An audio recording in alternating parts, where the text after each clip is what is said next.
আমরা সেলা টানেল পেরিয়ে তাওয়াংয়ে প্রবেশ করছি। পাহাড়ি মেঘের খেলা দেখতে দেখতে এগিয়ে চললাম।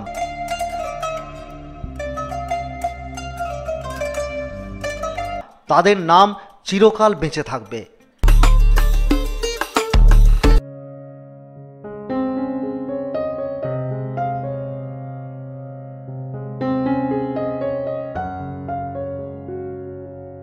আমরা সেলা টানেল পেরিয়ে তাওয়াংয়ে প্রবেশ করছি।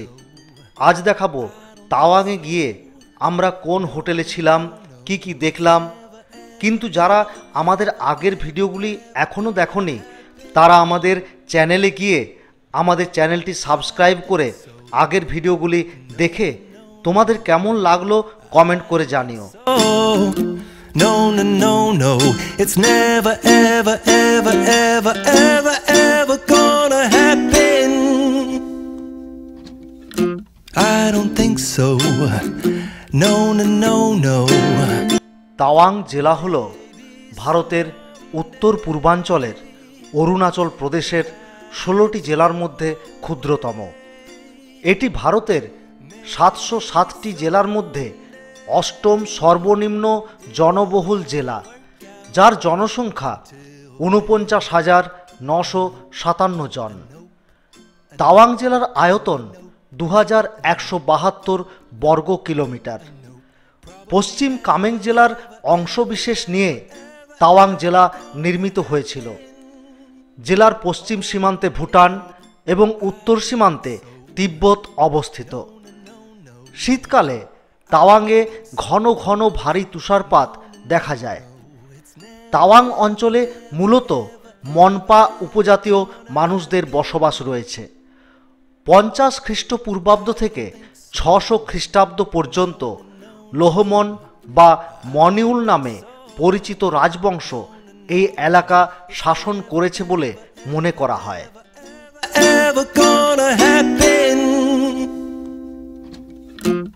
I don't think so. No, no, no, no.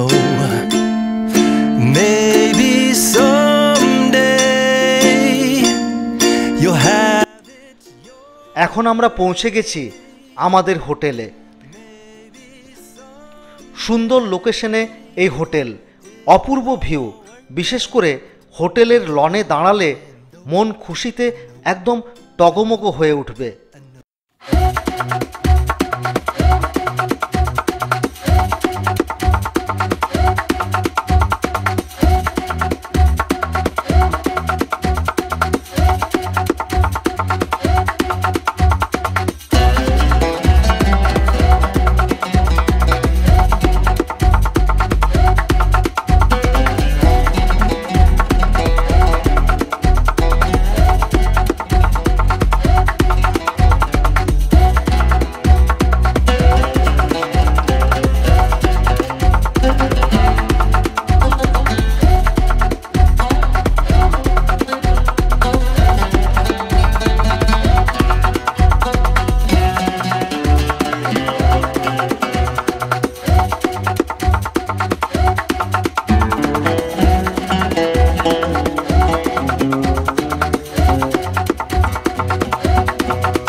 এবার হোটেল থেকে বেরিয়ে আবার আমাদের পরবর্তী গন্তব্যের উদ্দেশ্যে রওনা হওয়া।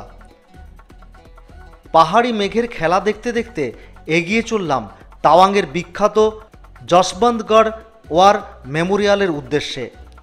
এখন আমরা যশবন্তগড় ওয়ার মেমোরিয়ালের কাছে পৌঁছে গেছি। তোমাদের একটু জানাই এই যশবন্তগড় ওয়ার মেমোরিয়াল আসলে কি। রাইফেলম্যান যশবন্ত সিং রাওয়াত, যিনি জন্মগ্রহণ করেছিলেন 19 আগস্ট 1941 সালে এবং মৃত্যুবরণ করেছিলেন 17 নভেম্বর 1962 সালে মাত্র 21 বছর বয়সে। রাইফেলম্যান যশবন্ত সিং রাওয়াত ছিলেন একজন ভারতীয় সৈনিক। 1962-এ নর্থ ইস্ট ফ্রন্টিয়ার এজেন্সিতে, বর্তমানে যা অরুণাচল প্রদেশ নামে পরিচিত, নুরানাং যুদ্ধের সময় রাইফেলম্যান যশবন্ত সিং রাওয়াত চতুর্থ গাড়োয়াল রাইফেলস রেজিমেন্টের ৪র্থ ব্যাটালিয়নে দায়িত্ব পালন করেছিলেন। সেই দিন তিনি যেখানে তার কর্তব্য পালন করছিলেন সেখানে পিপলস লিবারেশন আর্মির অনুপ্রবেশের সময় একটি চীনা মেশিন গান ভারতীয় প্রতিরক্ষার কাছাকাছি এসে নির্ভুলভাবে গুলি চালাচ্ছিল। রাইফেলম্যান যশবন্ত সিং রাওয়াত, ল্যান্স নায়ক ত্রিলোক সিং নেগি এবং রাইফেলম্যান গোপাল সিং গুসাইনের সাথে গ্রেনেড নিক্ষেপ করতে শুরু করেন এবং 5টি সেন্ট্রির চীনা ডিটাচমেন্টকে নিষ্ক্রিয় করেন এবং তারা এমএমজি দখল করেন। যাই হোক, ফিরে আসার সময় গুসাইন এবং নেগি প্রাণ হারান এবং রাওয়াত গুরুতর আহত হন, যদিও তিনি অস্ত্র নিয়ে ফিরে আসতে সক্ষম হন।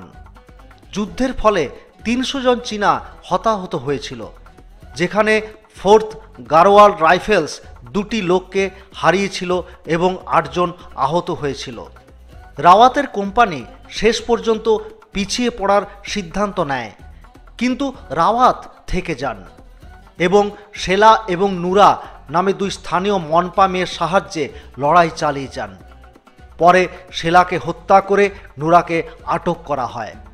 অবস্থানে অনড় থেকে 72 ঘন্টা তিনি শত্রুকে আটকে রেখেছিলেন, কিন্তু তার অবস্থানে চীনা সেনারা ঝড় তোলেন।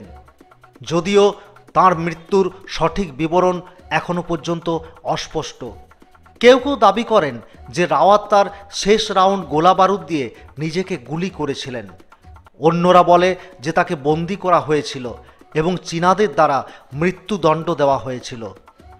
যুদ্ধ শেষ হওয়ার পর চীনা কমান্ডার রাওয়াতের কাটা মাথা এবং তার একটি পিতলের আবক্ষ ভারতে ফিরিয়ে দেন।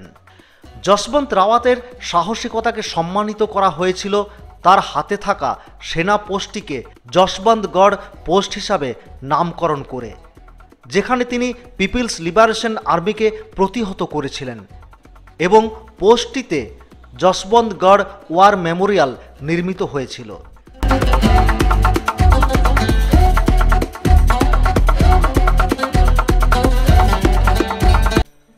পাহাড়ি রাস্তার এই এক বৈচিত্র্য, কোথাও কুয়াশায় অন্ধকার, তো আবার খানিক পরেই পরিষ্কার আকাশ, তো আবার খানিক পরেই বৃষ্টি। এই প্রাকৃতিক সৌন্দর্য দেখতে দেখতে আমরা এসে হাজির হলাম তাওয়াং ওয়ার মেমোরিয়ালে।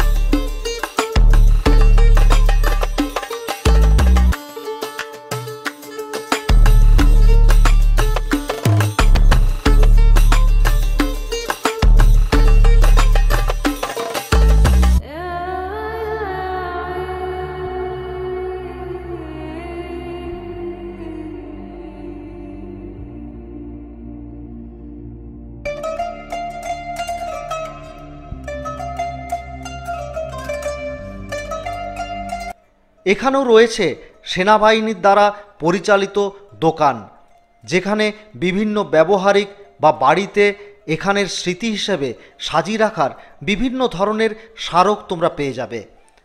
আর রয়েছে তাওয়াং ওয়ার মেমোরিয়ালের এক কাহিনী, যা এখন তোমাদের যেতে যেতে আমি শোনাবো। তাওয়াং ওয়ার মেমোরিয়াল হলো একটি স্তূপ বা বৌদ্ধ মন্দির, যা 1962 সালের ভারত চীন যুদ্ধে তাদের জীবন উৎসর্গকারী ভারতীয় শহীদদের স্মরণে নির্মিত। তাওয়াং শহর থেকে পাথর ছোঁড়া দূরত্বে অবস্থিত এই তাওয়াং ওয়ার মেমোরিয়াল হল। স্মারকটি বৌদ্ধ স্থাপত্য এবং সাংস্কৃতিক উপাদান ব্যবহার করে ডিজাইন করা হয়েছে, যার মধ্যে রয়েছে প্রার্থনার চাকা এবং পতাকা, রঙিন সর্প, ড্রাগন এবং অন্যান্য শারীরা। এর মধ্যে কিছু অলঙ্কৃত সজ্জা স্থানীয় তাওয়াং জনগণ শ্রদ্ধা হিসেবে দান করেছেন। এই স্থানের পবিত্রতা তুলে ধরার জন্য এই সমস্ত জিনিসগুলি সুন্দরভাবে একত্রিত হয়ে আছে। ভেতরে ভগবান বুদ্ধের মতো দেবদেবীর মূর্তি দেখা যায়। এই স্মৃতিসৌধটি সশস্ত্র বাহিনীর 2420 জন সদস্যের স্মরণে নির্মিত হয়েছিল, যারা যুদ্ধের সময় কামেং জেলায় তাদের জীবন দিয়েছিলেন।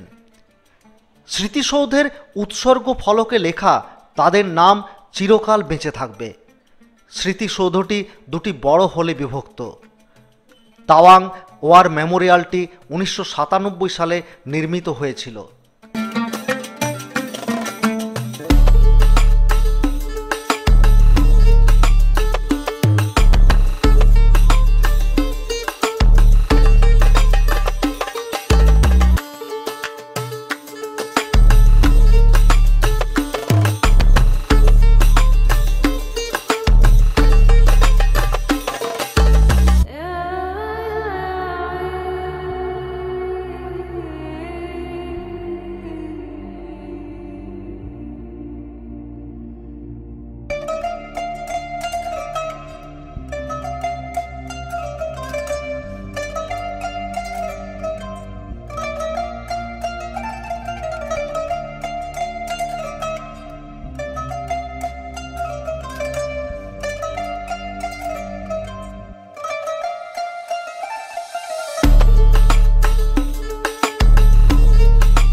আবার আমরা যাত্রা শুরু করলাম পরবর্তী গন্তব্যের জন্য। পরের ভিডিওতে আবার দেখা হবে, সাথে থেকো।